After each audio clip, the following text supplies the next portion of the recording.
Okay, so hi, I'm Sarah Cooley. Before we get going, I have a couple of questions for you guys, just to give a feel for how we should present some of this content. So, how many of you guys are using Windows as your primary development environment? Don't be shy, not a test. Okay, cool. Sounds good. How about Mac, OS X? Okay, good. I made my talk right. That's awesome. Okay, Linux? Do we have any like Linux on my laptop people? Fantastic. Okay, great to hear. Thank you so much. At risk of being a nerd, I'm gonna hold on 1 second. About probably 1/5, 3/5, 1/5. Sorry, this is genuinely how I take notes while doing these things. Yay! How many of you guys have used Edge? Okay, cool, very good. Probably 15. And how many of you guys have heard of, and I'm sorry for the mixed names, Bash on Windows, the Windows Subsystem for Linux, the fact that there's like Linux running on Windows? Okay, awesome. More of you than run Windows as your dev box. Okay, that's cool. I'll take it. Cool. So welcome. So what I'm going to be talking to you guys about today is basically how to make your Windows dev box feel like home. To give this talk, I have to give a little bit of background about myself. So I actually graduated from Oregon State in 2011. I used to be a member of the Linux Users Group. It's actually the president of the Linux Users Group. And I'm really proud to say that I was a developer at the OSU Open Source Lab. It's an amazing place. So when I think about who I am and myself, I primarily learned how to be a developer on Linux and my Mac. Actually started running Linux with Mandrake 3.0 in like 2003. So I've been a really long time Linux user, basically. And then I switched over to the Mac ecosystem, and I was like, this is great, it's BSD, you know? And of course, then I wound up working at Microsoft. So I actually work on the Hyper-V team. So I work on virtual machines. We've been doing a ton of work with container technology lately. So I work on Docker and our containers, Linux containers on Windows. And also the Windows Subsystem for Linux, which is officially my new favorite thing ever.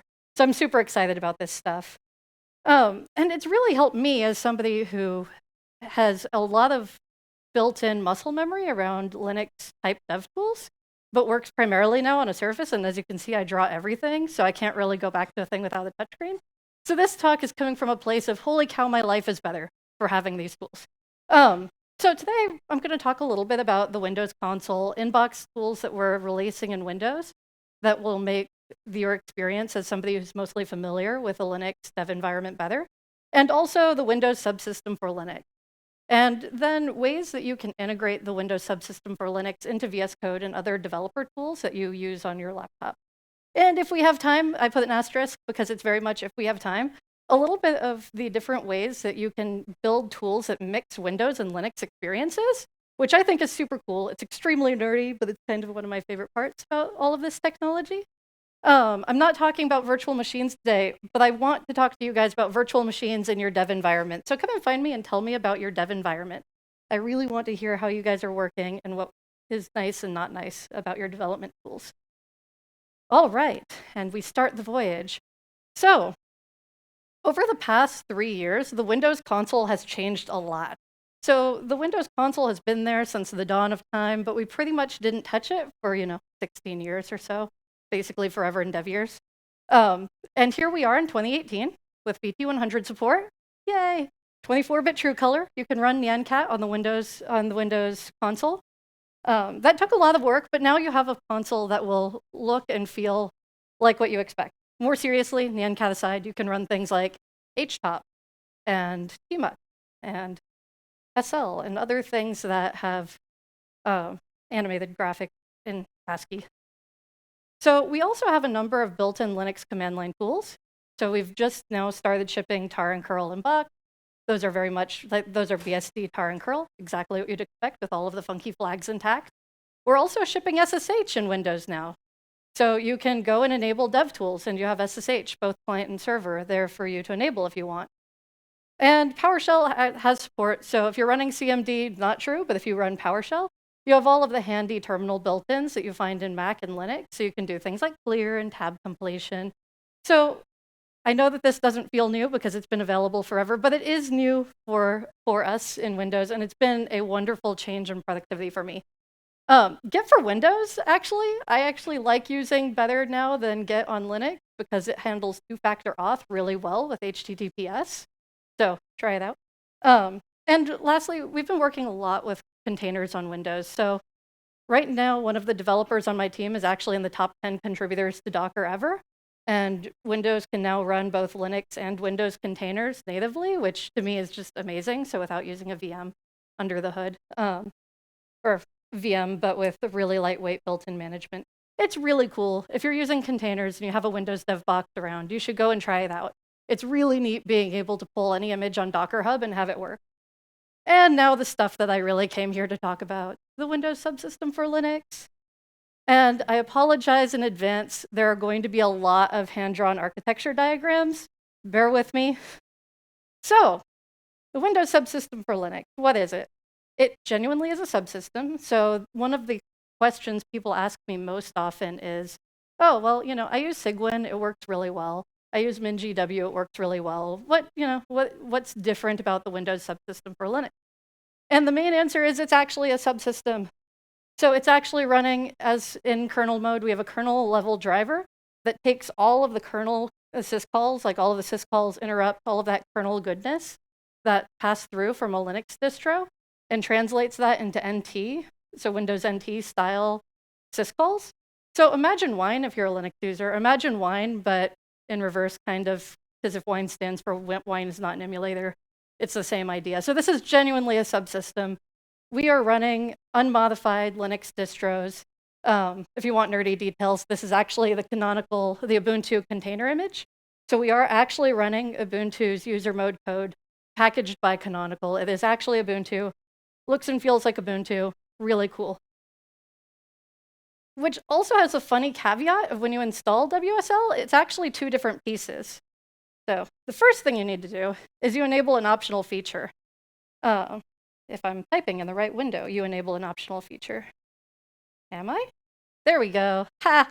It's already enabled, so nothing happens today. But if you were to do this at home, what that would do is it would give you the subsystem and some of our helper calls. The second thing you get to do is you get to pick your favorite distro. So this is the part where we have Linux in the Windows Store. So after you've enabled the subsystem, you can actually open up the Windows Store and search for either Bash, Linux, WSL. There are a number of search terms that will get you to all of these Linux distros. We actually just onboarded Debian and Kali Linux in the past 2 weeks, so I'm really happy to see more people joining the subsystem, the ecosystem of distros that run on top of the Linux subsystem for Windows. And I've been talking about this a lot, but I want to emphasize one more time, and I'll show you a demo in just a second. This is all of the stuff that you're running in your Linux distro, it's actually running as Ubuntu. So when you're using the terminal on Mac, you're running BSD. It's similar enough. It works really well.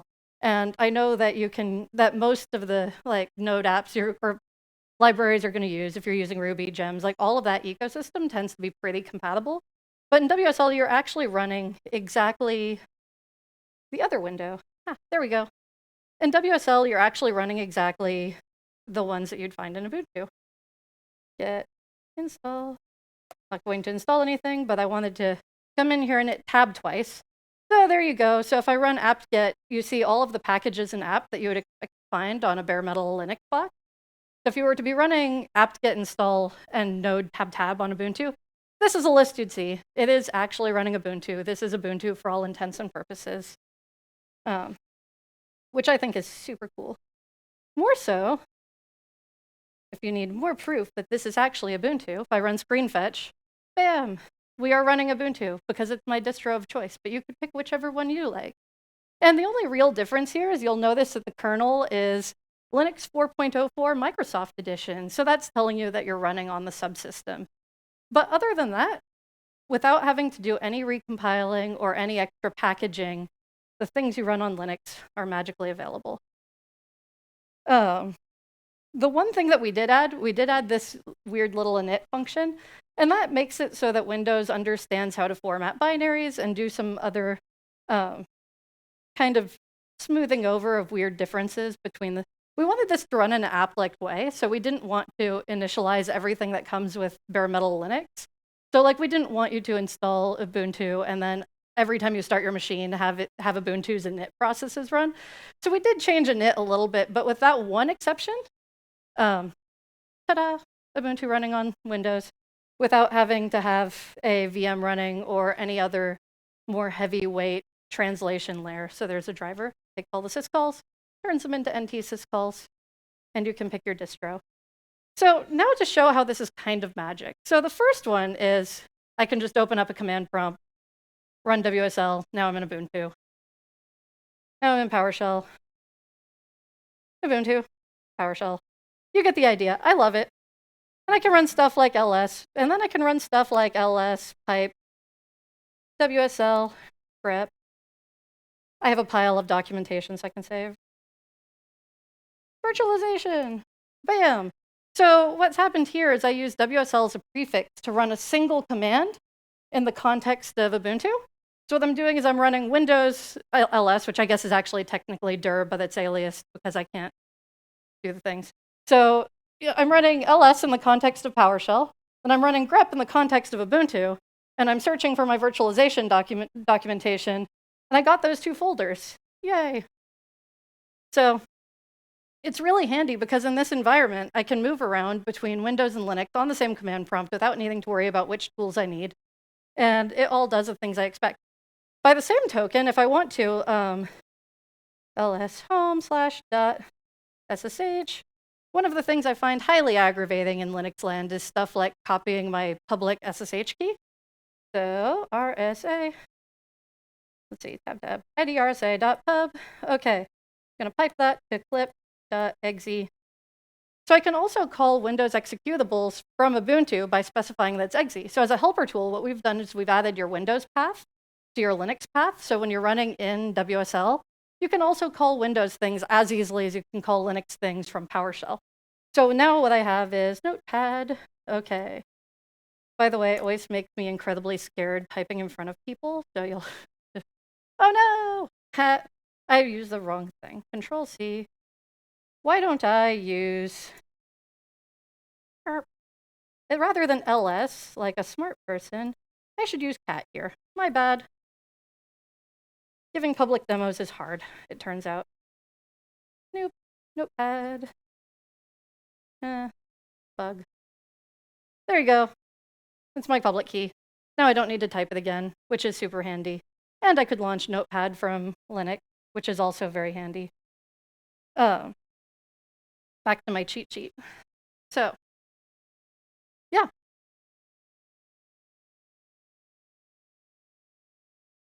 So WSL first shipped in the Windows 10 anniversary update. We have been changing things continuously since then. So kind of a meta in this entire talk is all of the tools I'm talking about, tar and curl, we added those to Windows in the past year. SSH we've added in the past year. WSL came in with Windows 10 anniversary update, but Creators update is when we started supporting multiple distros. Yes. And then Fall Creators update is when we started supporting things like background tasks. So now you can start something like tmux, and you can have your dev environment running in tmux, and you can reattach, and it's still there. Before Fall Creators update, we treated things like an app, and when you close the window, it all cleaned up. And we realized that's not necessarily ideal for a dev environment. So it's been in Windows since Windows 10 anniversary update, but the more recent your Windows install is, the better it will be. This is available in Server 1709 and now Server 2019. So it's in Windows Server, also in Windows 10. While it's in anniversary update, I would highly recommend running Fall Creators update. Windows has also started, and this is one of my favorite things actually, so quick plug for the Windows Insider program. Microsoft has started shipping a build of Windows every week to public customers. So if you're willing to live on the scary cutting edge of technology, you can sign up for the Windows Insider program and use the things that we were literally developing last week. So scary, but lots of fun. I use that for feedback. So if you are feeling like living on the wild side, join the Windows Insider program and tell me what doesn't work, and we will work on sorting it out. Yeah. So the last thing that I wanted to talk about, and this is where I can very easily pigeonhole for a really long time, so please tell me what things are interesting to you as we go along. Windows also has started shipping VS Code, which is by far my new favorite text editor. I've been a Vim user up until the very recent VS Code land. And VS Code is amazing. So let me Actually, I can do this the WSL way. So I have code, insiders, insiders, and I have my stuff in, what did I name the file? That's not the right one. Well, luckily I can open. Oh, that is the right one. Thank you, VS Code. Remembering my most recently run thing.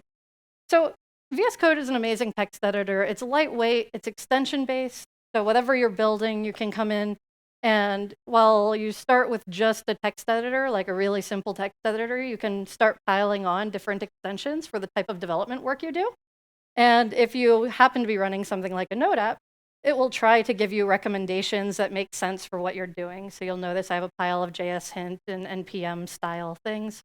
This is the world's simplest Hello World Express app. But one of the things VS Code lets you do is it lets you set your default terminal. So what I've done is I've set my default terminal to be WSL. So when I open up VS Code, this is actually, because screen fetch is such an easy way of showing that I'm running in my Linux context. So now I'm running VS Code, and my terminal is automatically set to be running in the context of WSL. I actually teach Python at a local high school twice a week, and so I do all of my Python development in here, and it's a beautiful, beautiful tool. So this is a project that's stored in my Windows home, running a Node app that I'm running in the context of Linux. So one of the things the VS Code team has done recently is they built this really useful launcher that tells Node to, when you launch your debugger, connect using WSL. So now what I'm doing is I'm building my simple Node Express app against the libraries available in Linux rather than the libraries available in Windows. So on the Windows side, I don't even have Node installed. That's not Windows, that's Windows. If I go through, yeah, so this is a pile of different programs I have, but I don't even have Node installed. It's not an option on my Windows, on the Windows side of the world. But what I do have is I do have Node installed in WSL. I've told VS Code to run my app using WSL. Check out how exciting my app is. So exciting. Cool. And I can hit run. And what this will do, if I go to my debug console, is this is running in the context of bash exe. And I'm running Node. Now I have the thing running. Just to prove that it actually did build the things. Localhost 3000, ta-da, Express app. And what's cool about this is even though I'm running this in the context of WSL and I'm running VS Code on Windows, and this is VS Code installed on Windows, I can set breakpoints. So I can stop this, and I can relaunch my program, and my breakpoints will do what I expect them to do. I get all of the diagnostic information I would expect if I were running my code against a Windows interpreter, but I'm running it against my Linux interpreter, and it still works. This is basically the way I do development these days. I should say I do work on the kernel team, so this is about 5 levels above my stack, which is why you get a Hello World Express app. But word on the street is it works really well for people building complicated things also. So what makes that possible? Oh, really quickly, this is why I have Node. VS Code, one of the other nice things you can do is you have this little section for metadata where you can specify extensions. Yeah. And you can have things like your launch file that says stuff like, please use WSL rather than running on Windows against Windows. Super handy. Okay. So what makes this possible? Some of the other work, and this is where it gets nerdy. Now we're getting closer to my level of the stack. So some of the work we've also been doing is since we have this really cool ability to mix Windows and Linux workflows, we also have been adding helper tools in Windows to make it so you can build experiences that kind of cross the two worlds. So one of the things that we've done in the past year, again, so in Fall Creators Update, we have shipped AF Unix on Windows, so you can now use the socket style, the raw socket connections that Linux uses so frequently to do inter-process communication. We can now do inter-process communication between processes running on Windows and processes running on Linux. You could also use AF Unix between 2 Windows processes, but that's less exciting to me than the idea of being able to write something that runs in Ubuntu that talks to Windows processes. So you could build these mixed types of applications that use things from the Windows world, use things from the Linux world, This is all new and shiny, so I have 0 examples to show you today of people doing this, but I hope people do. So I'm going to show everyone I can in hopes that someday people will create tools that use the best parts of Windows and the best parts of Linux, all on one happy dev box. And we've also given you some tools to be able to manage multiple Linux distros and also to configure Linux to work better with your Windows side of the world. So WSL-env, so this is an environment variable that exists in the Windows registry, but also exists in Linux. It's actually a list of other environment variables, and it lets you specify which things you want to share between the two environments. So the path is a great example. You saw how I could run Notepad from WSL. That's because we're sharing the Windows path with Linux. So if you have a Go path and you want to be able to build Go against your Go path running in WSL, you can add Go path to your list of shared environment variables. So you can create this really flexible dev environment that shares components from these two worlds. And that to me is really, really cool. We also have a config file that lives in etc in Linux, so you can configure if you want to have like a shared drive. You can configure which things are mounted by default and how your networking works and various other things that you can manage if you would like to. WSL path is kind of what it sounds like. So problems from the 90s that I get to relive today. Windows is not case sensitive. Linux is case sensitive. Windows uses slashes, so they're the opposite direction of Linux. Things like that. WSL path switches your slash directions and switches your casing and does other nice things like that. So we've actually added folder level case sensitivity to NTFS. So there's actually a flag in the file system now in Windows. So everything that WSL touches, it tells the Windows it tells NTFS, so the Windows default storage thing. I'm blanking on the right word. But it actually, every time you create a folder in WSL or you touch a folder in WSL and it's created in the context of WSL, we tell NTFS that that folder is case sensitive. So then we behave the right ways, which is really cool to me, by the way. Again, with the nerdy details that make me really happy. So the way that we've made it so that you can have a Linux home and a Windows home right now is you actually, WSL. So we've actually put your Windows data in Mount C. So ls/ta-da, C. So Windows Home looks exactly like you would expect bare metal Linux to look. So when I list root, you see etc and bin and all the stuff you see in Linux. And if I want to access my user data, I'll change in my Linux home for now. That's in M&T C. That's my C drive. So you can see all of the Linuxy files or the Windowsy files that Linux doesn't know how to deal with right now. So we've put everything in Mount C. So the other thing that WSL path does is if you want it to, it'll add the Mount C in the correct file path to give you relative pathing. Genuinely the easiest way to get back to home. If you launch WSL from the command line, we automatically put you in the same folder that you ran the command in. So I think that that's super helpful. Sometimes when I'm over in my Linux home, I'll just exit and restart just to get myself back in the right place in the file system. So WSL path makes it really easy to convert file paths between what you'd expect in WSL, what you'd expect in Windows, switches your flash directions around, does some case handling, super handy tool. And I have a pile of resources for you. I kind of blew through all of my content too quickly. So if you have questions, I'm sure we can take a few, or we can get started early and you can save them for the end. Oh, one last thing. Speaking of interop, so I prefer Ubuntu. I've used Ubuntu a lot. It's what I've always used for my Linux distro since I was learning to code. If you download multiple distros, you might be asking yourself, how do I bounce between them? Like, Sarah, you've just used WSL. You've only told me how to use, one distro. What happens if I install Kali Linux or Debian alongside Ubuntu or SUSE? And for that, we have WSL config. And WSL config is a little helper tool that lets you do multi-distro management. So I can run WSL config-l. And the default distribution is the one that runs when you type in WSL. So WSL is a shortcut to Ubuntu or Debian or whatever your default distro is. WSL config also lets you set your default distribution, lets you register unregistered distributions. It's a handy tool if you're going to use WSL with multiple flavors of Linux. So say you want to build an app against SUSE, or you want to do pen testing in Kali Linux, you can switch distros using that. Really, really handy. And I should say, you can specifically run a distro that will, if I run Ubuntu, that'll put me in the Ubuntu context. I think run.